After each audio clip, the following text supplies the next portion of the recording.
কাগজটা চিপছো কেন?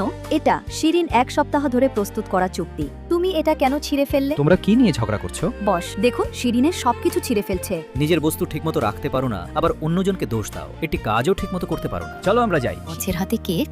শিরিন, বস ছোট্ট একটা কেক নিয়ে এদিকে আসছে। মনে হয় তোমার কাছে ক্ষমা চাইতে আসছে। ঝিলিক, তুমি অনেক কষ্ট করেছো। এই কেকটা তোমার জন্য।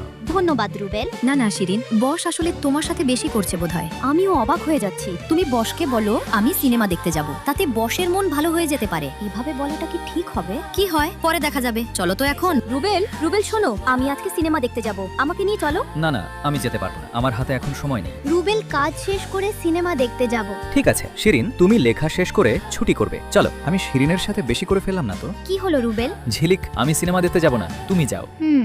শিরিন দাঁড়াও, আমি তোমাকে একটা কথা বলতে চাই। ঠিক আছে, একটু তাড়াতাড়ি বলো। শিরিন, আমি তোমাকে ভালোবাসি, কিন্তু কোনোদিন বলতে সাহস পাইনি। তোমার তো সাহস কম নয়, হাত ছাড়ো বলছি। বস, আপনি এখানে একা একা মদ খাচ্ছেন কেন? আরে ইয়াং, বসো বসো। না বস, আমাকে এখনই যেতে হবে। চুপ, পেক বানাও বলছি। কিন্তু বস, আপনি এভাবে মদ খাচ্ছেন কেন? কারণ শিরিন অন্যজনের হাত ধরেছে, আর সেটা আমার ভুলের জন্য আমি শিরিনের সাথে অনেক খারাপ ব্যবহার করেছি। ঝিলিকের সাথে রুবেলকে আর থাকতে দেবই না। কিন্তু রুবেল গেল কোথায়? বন্ধুরা আপনারা বলুন তো, রুবেল কোথায় আছে? আর একটি সাবস্ক্রাইবও করে দিন।